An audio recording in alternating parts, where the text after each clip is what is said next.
Yeah. A chat was saying we're muted. Is he there? Can you hear me? There we go. We're back. We're back. They can hear us. We did it. We're here. Yes.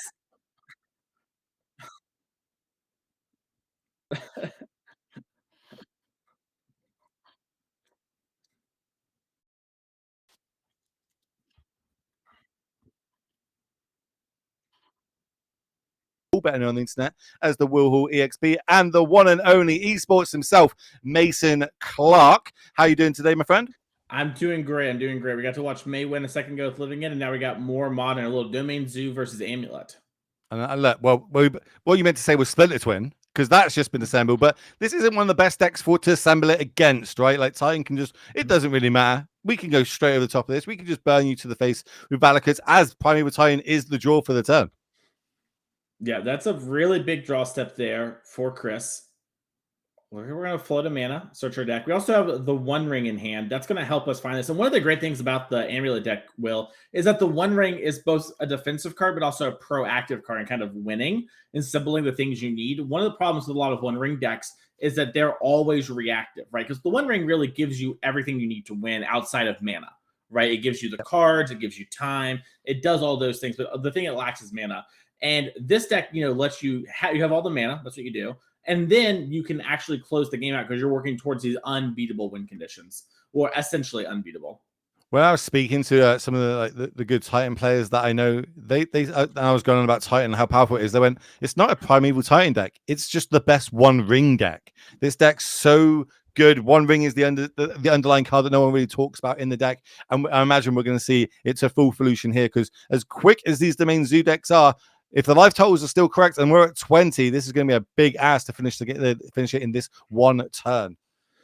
Yeah, it is going to be really tough. We didn't play the Boseiju for Krista. We decided to hold the land. That's going to make it so that we still have the bounce land as a live draw to get out of here. And here comes. Remember, they've all got First Strike, Trample, Lifelink, Hexproof, and Vigilance, due to the Leyline, the Guild Pack making them all 5 colors of magic, and then the Draco giving them all 5 abilities because of those colors. We don't see the Ragavan getting in the red zone either, because of course there is that Dryad of Lissing Grove on the left of your screen. One of the key combo pieces to these Titan decks, as we're going to see a Leyline. Binding hits the One Ring, only 1 mana, of course, because of the Guild Pact on the other side of the battlefield. Yeah, and Chris does have the summoner now. It's going to choose to actually tap up for a Draco. It's going to let Chris develop another One Ring. Okay, that could be a bounce land. That's the I forgot the name of it. Vesuba. It is Vesuba, yeah. Vesuba. It means that we can copy any land. We can copy a bounce land. That's going to be able to generate us 2 extra mana. We'll talk through the triggers as we go about it, or I'll get you to talk through them, shall I say? Talk me through this. What's about to happen right now, Mason? Yeah, so Vesuba copies any land. It's going to make it copy the Selesnya Sanctuary, which makes a green and a white, picks up a land, bounces it back. So now we had 4 mana. We're going to play the One Ring. We're going to activate the One Ring. We're going to draw a card. We're going to try and draw another land that we can play. We drew another Primeval Titan. And what's going to happen when we go for the combo turn is we're going to be able to do a lot of different things. Typically what happens is the Titan player will put a bunch of Titans into play, attack with all of them, get a bunch of Valakuts, and then Valakut the opponent out. With these 2 Scions, it's going to be pretty hard for Chris on the left here, as both players are Chris. We're going with Jones, I guess, as Jones can't really actually attack for damage, but is going to be able to get enough Valakuts and should be able to, shoot for lethal. We are going to see that Boseiju actually played eventually there for turn. It's one of the cool things about these Domain Zoo lists is obviously not to be able to play 5 colors. Normally, that's quite painful to your mana base. Now that Leyline, can be a turn 0 effect, means that all these fetch lands that you see in play, they can tap for all 5 colors of source of mana, which means it is a full 20 that has to be done from Jones on the left of your screen, as opposed to 15 or so. Because remember, it does stack up in freeze going forward. But a grip for the cards. Primeval Titan is going to be coming down. Here comes a bunch of triggers. So what is this finisher that we were just talking about? What is the sequence with the cards in play and the cards we're finding now? So there's a lot of options available to Chris. That's one of the benefits of this deck, is it gets a lot of things. Looks like Chris is going for a Mirror Pool and a Simic Growth Chamber. There's lots of varying things you could do. Like we could get like the haste land and then attack with the haste land. We have an extra land drop thanks to Dryad. And then, we could like get a bounce land to pick up the Boseiju to blow up the Leyline of the Guild Pack. We could also get the Valakuts I talked about. So there's a lot of options, and that's why this deck is so good. And also where a lot of the hard to master stuff comes in, because it's like, there's so many different options available to you. It makes it really hard to figure out what the exact right play is. Like on this turn, we could have also maybe done something like get 2 bounce lands, pick up the bounce lands after floating mana, play the Grazer, play another bounce land, play our extra land for turn, play that Cultivator Colossus. That gives us 3 more bounce lands, then put the Titan into play and draw a bunch of cards. So there's a lot of differing options, and it's just, a matter of like how you want to go about playing them. As we're going to see, if a Vestuva come down, copy the Simic Growth Chamber, float, a blue and a green, get picked up, play the Arboreal Grazer, play another Vestuva, pick it up, play another Primeval Titan. Yeah, I'm I'm glad you're keeping up on these triggers. This is where MTGO is stellar, because it just shows me everything that's going on. And when I see about 10 triggers, I'm like, okay, cool, right click concede. I'm fine with that. I don't need to play as anymore. I know I'm dead. But here in paper, triggers can be missed. You make sure you follow it up, and it's not just your opponent that has to do it. You also have to do it as the opponent. You've got to make sure the triggers are resolving in the right order, that they're being announced, that anything's missed. Giving yourself that extra chance, and potentially maybe they can mess up, because these decks are very complicated. But then you don't really pick these decks up if you've not goldfished it a few times. Yeah, there's also times where like I play this deck a lot. One of my first big finishes actually was Amulet back in the day, and like sometimes you just draw. Like I've drawn the haste land and just not been able to combo before. There's also situations where like I played against House of Mana, incredibly strong Titan player recently at the SCG for my win in, and he just like had to do a weird line with these packs, and I was able to blow up enough of his lands that he couldn't pay for the packs, So sometimes weird things just occur. We're going to get a bounce land and a Valakut. I imagine from the way Chris has been playing, we're going to probably see these Valakut triggers go at face, and then we're going to probably end up Bosejuing down the Leyline of the Guild Pack after the Dracos block. Okay. If they block. I'm down for that. I like that a little bit. No first strike, no life link going forward. I think we're just trying to work out what the power of these are. These two are flying. They're 4/4s. This one's a 5/3. This is a 2/1. All got first strike, trample, lifelink, hexproof, and vigilance. Yeah. I think having a little question. So the creatures can get shot by the Valakut, which I think is what's happening right now with the judge. I think Chris is asking, can I shoot these 2 creatures because of the Draco? I believe it's blue that gives hexproof. Yeah, but they're all because they're all colors, right? They can't. So because they're all colors. Yeah. They've all got hexproof. Them. Yeah, that's right. Yeah, so Chris is gonna get GRV for oopsie poopsing, and he's gonna have to target the other Chris's face. Oopsie poopsie, and what was the other one? Was the big fatty boom booms? Okay, fatty boom booms. Yeah, don't wait, chat. This is the terminology, the vernacular, as it were. I just wasn't ready for it on a Sunday afternoon. That's all. That's what it was. I just was not ready for it. I love it. Okay, so I think that's what's going for. They're just saying, Judge, maybe this is an illegal target. Blah blah blah blah. They need to go face. Maybe this was Jones's idea, was I could just mow down the battlefield and I'm fine for any future combats that can happen. We know there's a Boseiju in hand. We know that can get rid of the ley line, and then the triggers could have targeted them. But I imagine past that stage currently. But we do have we also don't have any hasted Titans yet. That's well, no, we do. I think we hasted the one at the start. So one of those Titans they like pushed forward, and that's how we got the third search off. There's okay. The battlefield. We're a little cramped. We're just got a little stuff going on. We decided not. Oh, this might be a situation where Chris said damage because he forgot about the first strike. We did have the Boseiju that could have blown up the guild pack, but it's not over yet for Chris. He can still get out of this. Okay. Remember, round 1 here of 7 today, ladies and gentlemen. Standard, Pioneer, and Modern will be on show all throughout the day. So, if you've got a favorite format, make sure you let us know in chat, and potentially we'll try and get that one on camera for you, or even a deck in those formats. Me and Mason, if we were playing today, would both be fighting over who to get to play in the modern seat. And I think maybe I'll play a little bit something a bit spicy on a Sunday afternoon. Maybe I would register that Infect deck that's from 10 years ago that I've always wanted to play, which never gets to play anymore. Yeah, I did try your mono black scam tempo deck. I was I got absolutely destroyed by slick shots. Like last weekend, I got destroyed by slick shots. Yeah. Amulet, I owned it, but the rest of them, they got me. Yeah, Slick Shot was something I kind of knew might be a problem for my deck, but also it was release weekend for OTJ, so I didn't really worry about it. But I still just whatever. Sometimes you lose in Modern. Yeah. All right, looks like we're going to see this Boseiju get fired off on the ley line now. So that's going to go. We can go find ourselves a basic of any land type. So we could get a Triumph here if we want to. Could also get a Surveil land if there's any in the list. We do see, some copies from 0 up to, I think we saw 2 or 3 yesterday in some zoo lists. Dealer's preference, if people like to do it or not. It looks like we're going to go straight for that Triumph, because now our fetch lands do not tap for mana. We are going to have to start paying some life with them to get lands to be able to cast our spells moving forward. But only 1 card in hand here. There's the more shuffling. There's lots of shuffling happens in this format if this is your first time looking at the modern metagame. Yeah, so Drontis has Stummer Denial, Giganta, and something else in hand.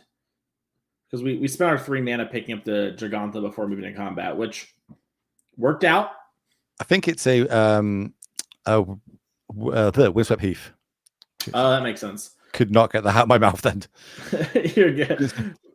Vesuva copy the Valakut, and it looks like we just targeted our opponent. This 23, so we need 7, 8 triggers. Yeah, we could move to combat and attack and then play Cultivator Colossus after getting bounce lands. We're just going to play the Cultivator first. We might see an activation of the One Ring in response to the trigger to try and draw more lands. Every land is basically put a spell into hand, and and with these Valakuts deal 6 damage. So, drawing 3 lands here is actually basically lethal because we get to attack with the Titan. So, all right, we're just going to go for them. So, talk us through what these triggers are, obviously, and being able to respond to them is pretty different to sometimes that you'd be used to, right? Yeah, so Cultivator Colossus is an effect that keeps going and going and going. We're going to see a concession here. So Cultivator puts a land to play. You draw a card, repeat till you don't put a land to play. Every land was dealing 6 damage. We have to finish resolving the Cultivator Colossus. Drontis there just picked up his cards. He didn't have anything that could stop that spot. So we are going to be moving to a game number 2 here for them. But yeah, he was just dead to the Valakut trigger since Drive the Elysian Grove makes all of your lands, all land types of Valakut, saw the 6 mountains and started bop, bop, bopping. Just machine gun into the face. So I think we can move across to our Pioneer table now and have a little look in here. It looks like we've got Niv-Mizzet versus Izzet Phoenix, 2 of the tier decks of this format, and we're jumping in while there's a lot going on, Mason. Yeah, there's a lot going on. So it looks like the Phoenix player is sort of in the mid game and has a Prophetic Memory and a pretty big Ledger Shredder, but no graveyard. It looks like a Treasure Cruise was recently, the graveyard was recently gotten rid of by an Ashiok. And then our Niv-Mizzet player has got a Bean, some mana, but not a ton of lands, meaning a bunch of spells in hand. Also their own Ashiok. Ashiok's on both sides of the battlefield here. Mm-hmm. Are they treasure tokens that I see? Or is that just Oh yeah, I think they are treasure tokens, which so they're probably made off the Goblin Shaman that you can see in the middle of the screen. Mm-hmm. We've got a Sunful in hand plus another Beans. So that's going to be another ETB, draw a card. Get another card deep. And then when this deck starts, rocking and rolling and just burning through its deck, every spell now is going to be drawing 2 that's over CMC 5 or more, like this Leyland's Binding, costing just 1 mana. Pick him up.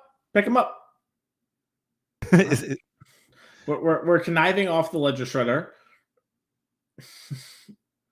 The draw from the Beans will happen after this because they all cast triggers in an active, non-active player. And honestly, I can't quite make out Jarrett's hand here, but it looks like we have a Treasure Cruise as one of the cards I consider as another. Treasure Cruise, not great when you don't have a graveyard. Even I can know that bit. Well, that card's sideways, so maybe Jarrett plays with the graveyard sideways, and we haven't gotten an Ashiok yet. It's a little hard to know. Our life counter score updater is going to make it a little awkward. So that's going to target the Ashiok on the other side, which means now things like Bring to Light are going to be live because we can start searching our deck. Are we missing the draw 2 here? I think we did. Okay. Tough. Look, don't need them. Don't need them. It's fine. Yeah. So we're copying the Goblin Shaman token by the looks of it, getting a second one. That's going to attack with both of these, generating 2 treasure tokens. So we're going to go up to 4 treasure tokens. which with a land drop, well, even currently actually with the bow state, we can cast a Bring to Light, and that is what's at the front of the hand. Sometimes you get tunnel, like laser focused on the line that you were trying to play this turn, and you can miss the some things like those draw triggers there from the Bring to Light. So here comes the mill 4 from Ashiot, plus exile the whole graveyard. Yeah, we also have a Fable in hand, a Fable Passage, so we can play. Ooh. Okay, not forgetting the draw triggers this time. But what do we go and find? There's obviously lots of different variants you can build in this deck. It does very much have a toolbox element to it. This is game number 2, so after sideboarding, looks like we might get the powerful dragon Niv himself. And they got the old boarded one, the older like gold star. I love that. That's one of my favorite. Oh, it looks like our modern game is starting, and it looks like this game is over because Ronnie here is going to draw 2 cards off the Niv-Mizzet being put on the stack and all the gold cards drawn. So if we let's move across to our modern, let's go to our modern. This is that one. We'll think that we're going to a game 3 momentarily. So looking back here at our main feature match, which is Titan versus Domain Zoo, where we're going to have Jones on the left of your screen, 1 game up, piloting this Primeval Titan list. Now, what sort of cards has Chris got generically in the Zoo? Obviously, we don't really have deck lists in front of us, but what cards in these decks line up well against Titan and Titan's game plan? From the Zoo side, there's cards like, well, first off, you have all 5 colors, so you can do a lot of different things. Cards like Pick Your Poison are surprisingly good. Like, lots of times, Titan is the deck that likes to lead on Amulet, because that lets you get a turn 3 Amulet off the search, float the mana, play some bounce lands, do your thing. So Pick Your Poison, blowing up enchantment is huge. Blowing up artifact is really big as well from both the One Ring and Amulet. So we might see those. Overall, though, typically I think you just kind of like try to pressure them down. Subtlety is a card that we often see as like an option for players. So we're gonna have to see exactly what Chris wants to do, but those are a couple of cards that I would keep in my eye on. Yeah, I feel like Leyline's binding is actually quite key in this matchup as well, right? Trying to take out a key Titan coming down, stopping it from attacking. I think we're keeping Leyline the Guild Pact in hand, though. So we might see pre-game effects again here from Chris on the right of your screen, and there it is on the battlefield. Now, effect lands can tap for any mana, and it's going to make the Wild Nicole a 3/3. Was you playing Magic when this was banned? No. Well, I mean, technically I did, but I got unbanned fairly quickly into my life of it all. Rightly so. Yeah. By the way, I think you called it Splinter Twin. But I say, here comes Splinter Twin. So get in there for 3 points of damage, life linking, of course. That's going to mean that the combo element of Titan being able to throw multiple lightning bolts to face or Valakut triggers to face is going to be needed to get a lot more if we can gain a huge chunk of life. But don't rule out these Titan decks just yet. They are very powerful. We're just not having a great draw right now, should we say, for Jones on the left of your screen. Can we capitalize that here? First, we're going to start off with 7 points going to the face. We're going to block the Draco because remember, reach is a thing that the Sloth has. Draco's trample though, so get wrecked, Slothy boy. And what's going to be the follow-up play? I see a Leyline's binding in hand. I think another land and maybe a stubby D. Okay, just land and pass. Another land off the top and 4 mana, 1 ring. Some denial check. Oh, there's a Pick Your Poison. There's Pick Your Poison in the hand. Yeah. So do you like letting them go 1 card deeper here, or do you like Leyline binding in response to the draw trigger? I think I like the binding in response to the draw because they don't get a card if that happens. But you might just want to, I was going to say they could pass and then you just Pick Your Poison and you get to save your binding. Because now if Chris tries, like it has to go to the end of turn. So I think it's a pretty good spot just to play the poison. Like Chris has his 1 card. Yeah, what a treat. Don't put the dice on there, Chris. I say, look, there's a big white one there. Come on, there. It doesn't matter. Just in general, life's short. We get it. It's got a counter on. Take your card up. It's in sack. We're gonna do Flash of Midnight in. you gotta take your screen time. You know this. Like, feature match area. I understand. I'm just saying. If not for me, for the people. The coffee hasn't kicked in quite just yet. I don't know. With all these fatty boom booms and what's the other one you were saying? I think the coffee's too much. A bit too strong this morning, maybe.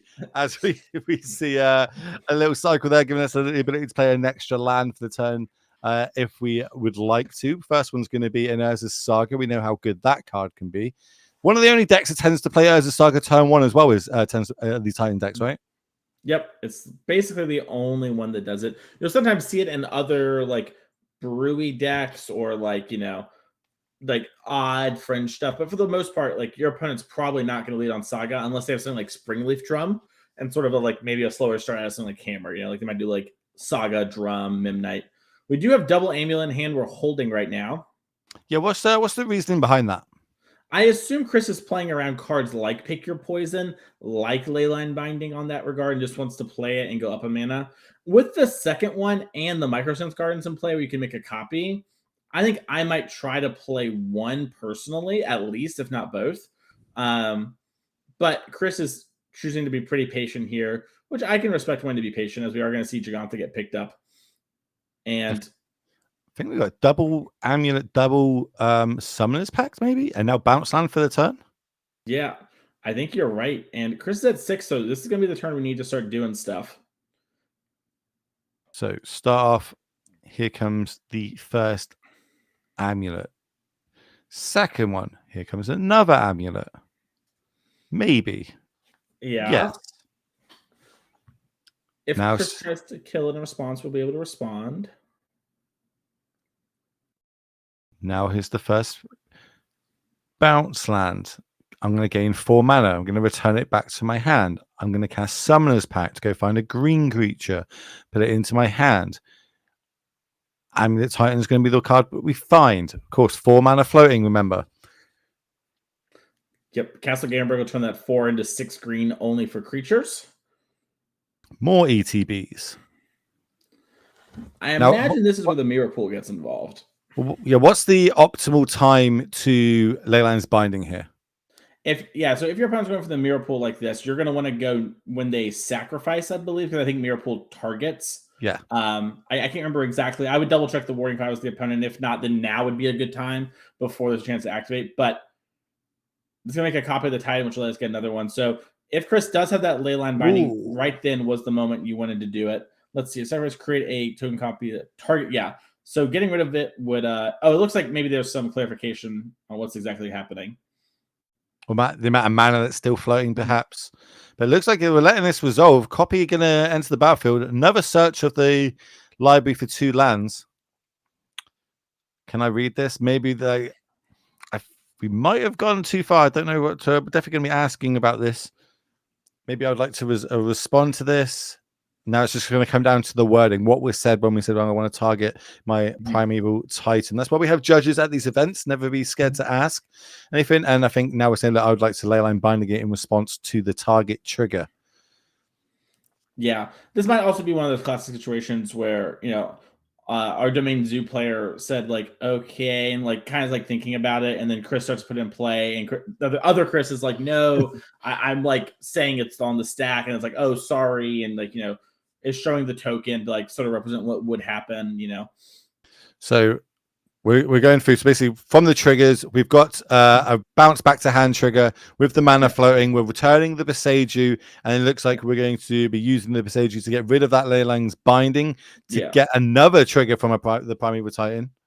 Yeah. So I think what our Zoo player missed is that the Boseiju went to hand for the cost of this, and then he was backing up to show him like, no, this is how it got to my hands because the bounce land pay the cost. So now we're gonna go and be able to search out a land for deck, and the Titan's in play. The trigger is on the stack. We figured it out. Do you think the players have spent more time shuffling and looking through their decks this game than actually playing Magic? It's somehow, yeah. Despite all these fetch lands being turned off, for our Zoo player, it is still we've still been searching. By the way, this is a big match for the Titan player. The homies on the team are down games. Now, we saw in the Izzet Phoenix versus Niv-Mizzet matchup, things were looking really good for Niv a minute ago. So we're probably, we're looking at maybe a 1-1 situation there, but Standard might be in a bad spot as Blue White Control is down a game to Domain. This is also a really awkward spot. We're at 6 life. One of these creatures is flying. Our opponent's deck has things like Tribal Flames in and Lightning Bolts. I can't imagine that we can get 34 damage this turn, but I have been proved wrong many times in the past. Cultivated Colossus is the card left in hand with, I believe, a bounce land. Is there some sort of maybe we have to besage you shenanigans going on. Otawara, maybe that's on the battlefield. Yeah, there's a lot of different lines you could do. I think when Jones played around the removal spell for the Amulet, we've maybe sunk ourselves. Because if we had the third Amulet copy from the Microsynth Guardians, we would obviously, be going harder. Now they have the binding, but I think here we can give haste to the Titan, and we can talk about what we did last time, picking up Boseiju and then Boseiju down the ley line if they block. But I don't know exactly, because what I was thinking was that you had to pick up 2 bounce lands from your deck, go to 8 mana, pack for Cultivator Colossus, then play Colossus and hope that you draw the right cards after you put a bunch of lands into play. Which, if you did that correctly, it would win from this spot, I believe. But you'd have to get very lucky. So we are getting Bounce and Boseiju. These are going to have the untapped triggers. Bunch of mana can be generated, but it's only going to cost 2 to use this Boseiju. That can only get rid of the ley lines of the guild pack, remember, because the Draco has hexproof currently. So bunch of mana, floaty, float. I think they're just talking through how this is going to be resolved, all these triggers and stacks going on. I've given it haste. Yeah, I think he might be asking how big the Titan is. He's saying 8. He's saying that thing has 6 on it. He goes, I got +2. He goes, oh, that's my bad. It's 7 a.m. waking up in the morning. Boseiju is going to go back to hand, and then we're going to start moving to the blocking step, or maybe even just the damage. We can take 8 points of damage. That's fine. I'm at 34. I'll just drop myself down to 26. That's good. I'm happy with that. And just passing the turn back. Okay, Tribal Flames would be great here. Even a Lightning Bolt would do it. Yeah, even a Ragavan would do it. Or that Leyline's Binding. Well, the Leyline Binding won't do it well because we have the Boseiju still. That is true. That is true. Your Binding will be a bit of a trap. Well, and you know about the Boseiju that's been bounced back to hand. Yeah. So do we try and bait it out or not? Like, what's the optimal time to do this? We're attacking with both. So I think what Chris is going to do is pretty smart here. So Chris is saying, put both, then I'm going to Leyline Binding and hope that you let the trigger resolve. If you don't let the trigger, if the trigger resolves, then the thing will be removed from combat, will trample over and win.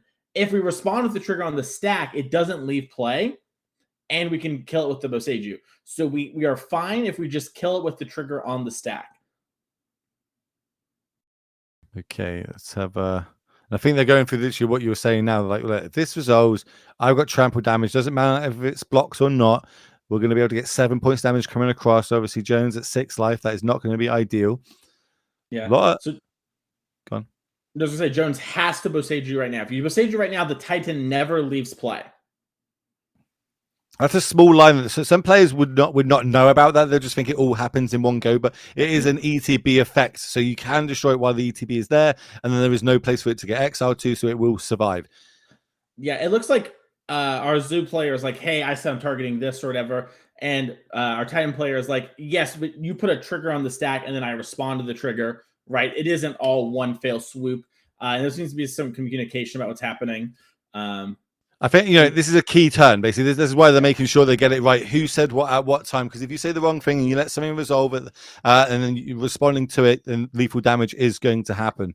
So a little bit of confusion here. And it looks like we're scooping up and lethal damage did happen there. So maybe we can move across to another table while they're shuffling up and going to go to game 3.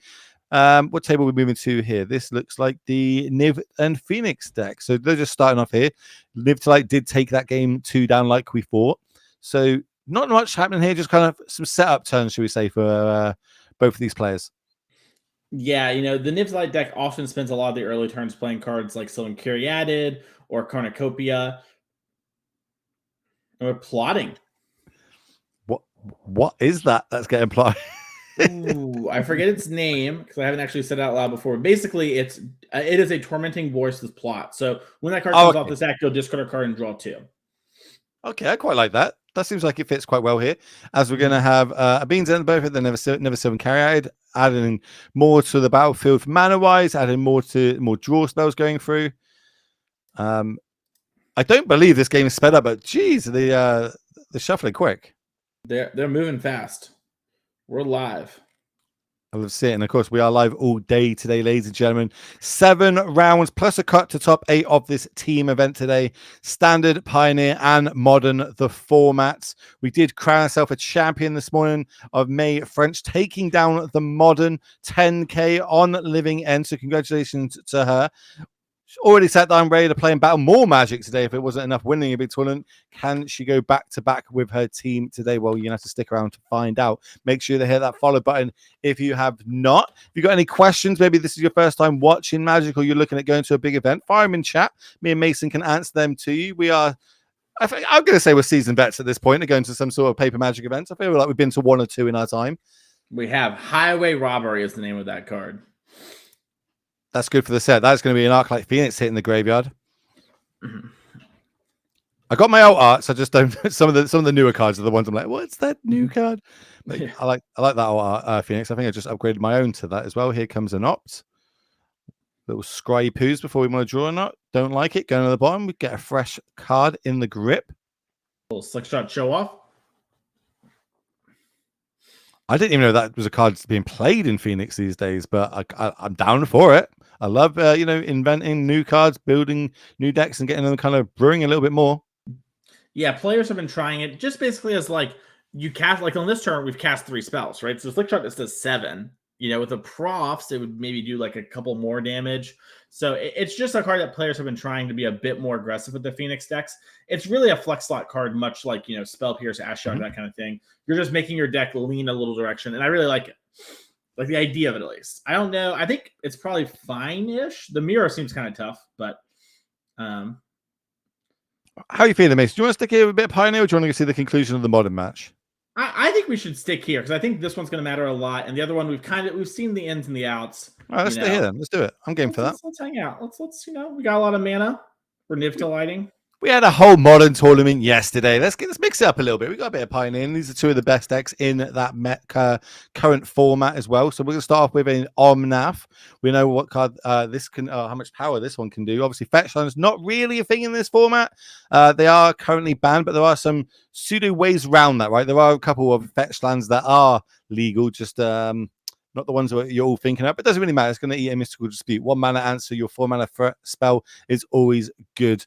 Moving forward, a little bit more tempo here for Jarrett on the right of your screen. Yep. Mystical Dispute there, answering the Omnath is pretty huge. Ooh, Ashiok off the top. Yeah, Ashiok's going to turn off Bring to Light. Could also play something like Slick Shot into a cantrip in order to push like 6-ish damage. Looks like we're just commenting with the team like, hey, this isn't crazy, right? Just to like try and go a little hard. That's one thing. Go on. Treasure Cruise is in the yard. Or in the hand, excuse me. That's a good one I heard. 1 mana, draw 3. Pretty good in Magic the Gathering. Yeah. Even more so when it does an extra 2 points of damage as well. Yeah. Yeah, when Treasure Cruise also becomes Shock. Power creep. Anyway, going on. So what were you will see slightly different here into team events. You'll see the team can actually talk to each other during their matchups as well. Obviously, it's something you don't see in 1v1, but in team events, you can talk left and right of you and, be like, do you think we play this, or what deck do you think on? Should I go for this line, that line? And how much do you think that kind of affects where you pick people? Where do you pick your most experienced player? Where do you pick your new player? Like, how would you kind of lay it out if you're on a team, mate? Here's my thing. If I'm teaming with you, if you have some burning question that you can't live with yourself without knowing the answer to, then you can ask. Otherwise, we all trust each other. We're on a team. We're not talking. We're playing. We're not giving anything up. If there's like some really tough line and someone's been watching the whole time, then they can weigh in. But honestly, so often there's so many little things given away and shown while you're playing that you don't have the full story. So often when I finish my game, I just start watching whichever match seems to be the one we're losing the most in. I just start watching as much as I can so that if I need to ask a question or get asked a question, I can answer it. But for the most part, I don't talk. I don't talk to my teammates. We're just hanging out. We might joke with each other, but that's it. Oh, yeah, I've got 2 teammates I kind of always go to team events. We're the team that gives each other a lot of stick. There's no card. It's just like, you played that card? What are you doing? You know what I mean? And that's what I love about team events. So I know what give each other a lot of stick means, and so do all the people at home. But for our producer who's in my ear saying, "What does that mean?" What does giving a lot of stick mean in British? Banter. Do you know what banter is? A lot of banter. Oh, There you go. okay. We give each other Yeah. a lot of banter in between, making it a bit of Yeah. camaraderie with your friends. I see team events as a very chilled out atmosphere moving forward. You know what I mean? Yeah. Getting No, carried by my teammates is normally the one that they come at me with. They're like, "Well, you're like 0-6 and we're 6-0. Can you start getting out the bag, mate? Start doing some good stuff here." Bring to Light looks like it might be getting cast right now. I hope it's Bring to Life. We're shuffling before we do it because the game says it's got to be preserved. Maybe we can get a translator for when I come up with my British terms. I apologize. No, chat. we actually cast the Bring to Light after shuffling. Oh, we have to. We had to draw. Come on, Mason. State-based effect. I didn't see to the corner. I was losing my mind for a second. I was like, gonna go crazy. But what are we finding here is going to be the question. Do we want a sweeper? Do we want the big Niv-Mizzet itself? Like, what's going to be the line? I don't know. There's a lot. There might also be some weird, like there's a lot of tech options in these decks, like we talked about earlier, right? There's a lot of room with Yorion as your companion to fit one of in. I could easily see us putting in one of the Niv-Mizzets. Looks like we're going to go for the Sunfall, lose some of our mana from the Caryatid, but in exchange, get rid of the Slick Shot and the Phoenix. And I think that makes a lot of sense. And we get a draw card. Don't forget that. Draw card too. True. And I think with the 2 mana that we've got left open, we've got a Dampening Sphere in hand as well, and that's obviously going to play in quite well against these the Phoenix decks that want to be playing multiple spells in one turn. Yeah, it's been really interesting to see Dampening Sphere become more and more a part of like people's plans versus Phoenix. And there are sometimes I think for some decks it makes a ton of sense, and others where I'm a little skeptical. But I kind of like it here for Ronnie, where just like you're trying to make the game go long, so like slowing yourself down a little bit is not the end of the world, And it makes an Incubate token as well, which will be should have 4 counters on it when it flips, I believe. Yep, is a 4/4. I think they're going to get a dice on it now just to help us all at home as well. Thank you very much. And then just pass the turn. But Phoenix still a grip for the cards. Like they never run out, it seems. Yeah, as long as the game's going, they kind of get cards in hand. And really the question for Jared is, do I have the land so I can multi-spell through? Worth noting here, the team of Jared actually just got the first match win in Standard. So if either the Domain Zoo player or the Izzet Phoenix player win, they're going to win it for their team. So both people on the back foot as Ledger Shredder comes down. Let's show the first spell of the turn. So now the next spell cast is going to cost an extra 1 colorless.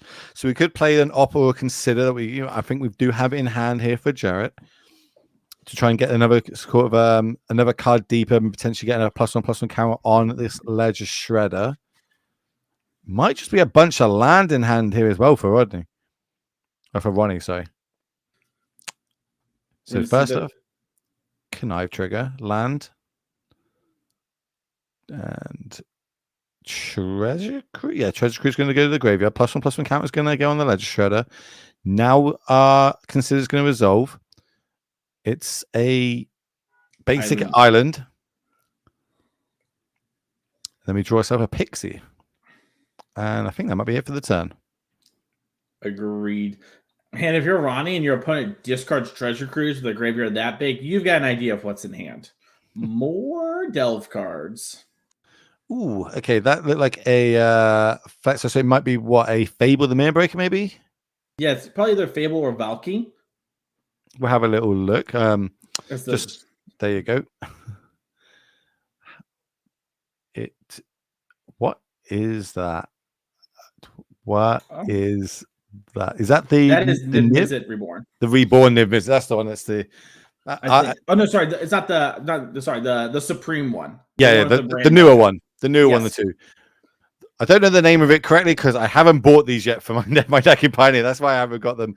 But also being told that time has been called on the round for this matchup. So it looks like we're going to be going into turns 9 versus 16. Everything's still to go for. That dice is not on the screen, but we appreciate it.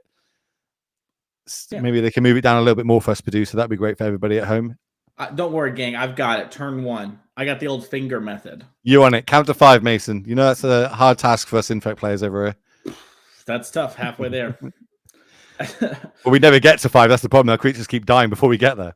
That's true. So, all right. So it turns out it's actually turn 2. Looks like We might be talking to a judge for a second. It's actually turn 2, so it wasn't turn 1. We were told time was called after it already been called. Looks like the players are talking to a judge for a second, maybe asking their teammate something. Typically, you're not allowed to get up from your seat and ask your teammate something. That's a weird rule. If you ever play a team tournament, you need to stay in your seat if you're not talking to a judge, because if you get up and leave the table, you're not allowed to talk to your teammates anymore, which is also the power play. Well, I finished my match. I'm going to the bathroom. Bye, gang. I'm out. No pressure on me. I can't talk. I'd love to talk. I can't. I'm not allowed. The rules don't allow it. My favorite team event I played in is my friend was playing what's the color, the modern deck where they don't play any lands. It's just all spells. Oops, all spells. It's playing oops, all spells, and I kind of went off and didn't know how to play the deck and just leant into me. He goes, I think I just killed myself. And I was like, no, you got a jack-o'-lantern. That's the thing. And oh, yeah, that's why. I was like, yeah, cool, got you. I saved the day. Felt great about it. It was just so funny how they leaned over in like full disheartened, like, I think I comboed wrong. No, you've got it. You're golden. But how can we turn this into a W here? First, we're going to start with this consider. First spell cast for the turn. There is a dampening sphere, so now everything's going to get taxed by 1. That's an Arc-Light Phoenix drawn for the turn. We'd really like that one to be on top and put it in the graveyard. The easy way. Do we have some sort of way of getting that into the battlefield? If it might need multiple, because of course on the other side there is a 5/5 flying with hexproof and protection from monocolored spells. Well, just in general, protection from monocolor, but that is all spells.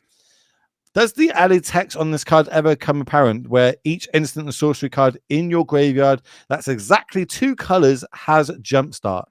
It comes up a lot. Deck has a lot of gold cards, and just Vanishing Verse, for example, Kolaghan's Command. There's a lot of things that end up mattering. We're going to get the Connive here, and Will, I believe we can delve the Damping Sphere cost with the Treasure Cruise. That would be cool. I'm down. I like what you're cooking. Let's see. So that's 2 spells. That's what that dice does. Well, it's either 2 spells or turn 2, but we're going to go with 2 spells currently. So looking for a third to get this Arc-Light out the graveyard. I haven't got a good look. Bear in mind, spells are going to cost an extra 2 now. 3, 4, 5, 6, 7, 8. And the Free the Fae needs to resolve. We didn't resolve the spell. You can't not resolve a spell. Let's get a judge involved. I mean, maybe it happened, and it's early. No, I think you're right. I don't think it's resolved yet. Yeah. So one spell, second spell cost 3. Also, this Treasure Cruise, we can pay the extra 1. Yeah, okay. We're good. That looks like another Arc-Light Phoenix. All going to go to the graveyard. Spell Pierce is going to go to hand. Now we can start delving away. So double Phoenix. Does that get us there in this is turn 2, turn 3, turn 4. So we've only got 2 attack steps for Jarrett on the right of your screen. Yeah, I mean, without life gain, that'll put Ronnie down to 3. Ronnie will probably eat one of the things. I believe the Niv-Mizzet is 6/6, right? So if we attack with 5/5. the Ledger Shredder, the 5/5. Okay, yeah. So it still eats the Shredder. So we're gonna go down to 3 in that world. But if we draw something like Vanishing Verse, well, we just Vanishing Verse, Jumpstart Vanishing Verse, and then we have a blocker for the Hall of the Storm Giant. Okay. Oh yeah, Hall as well. That's going to come into play. As in, like, not come into play, but come apparent later on if we can get some more mana next turn, turn that into a 7/7. Yep. So we are going to Treasure Cruise. There's going to be 3 more cards deeper. Third spell for the turn. Man, there's some stuff going on. Board states left, right, and center going on. Yeah. Looks like we're talking to the judge for a second. I have no clue why. Maybe the judge was just confused about if we had delved enough cards. Both players are like, yeah, we can. We're good. So third spell, they're going to come back. Now go to combat. These come back. 2 Arc-Light Phoenixes. So everything's got 3 power right now. If we turn it all sideways, we'll be able to get 6 damage in. Over on Ronnie's side, decks typically do play things like Lightning Helix and stuff, so that might come apparent moving forward. But if you look there at the bottom of your screen, it looks like this matchup is not going to matter. The team of Steven, Chris, and Jarrett have already taken this down, but I believe they're going to play it out for us here on coverage. Yeah. So that means both the domain decks getting the W's here, but can it be a full sweep? Is it Phoenix get a bit of star points here on round number 1 of the NRG team event? I think it would have won. So we block like this. We're seeing both players just kind of showing their hands because they don't really Jared's team already won. Congratulations to them. You're going to move on to 1-0. And it looks like Ronnie just has all these lands. So we could jumpstart something like a Bring to Light, but there's nothing that we can super duper do. And we can't like triple spell or anything because our Damping Sphere is hurting us. So like it's a very awkward-ish spot. But yeah, I think this would be a spot where if this match had its natural conclusion, Ronnie would probably be very close. But then the Hall of the Storm Giants is lethal. You have the Damping Sphere, so you can't double spell this turn. You don't have, I think you don't have the mana to flip the thing because of the Damping Sphere actually came back to haunt us. So we're going to come back to the booth here. But yeah, an interesting matchup for sure. Very interesting. You know, very back and forth with the lines that could have been taken for the extra turn, but of course didn't end up mattering. Because in a team event, as long as 2 of the 3 players win, that is how the match concludes. So congratulations to them. That's only round number 1, ladies and gentlemen. That's the good bit. That means we've got 6 more rounds today before we cut to that top 8. So we're going to have a short little break and we'll be back with round number 2. So don't go anywhere.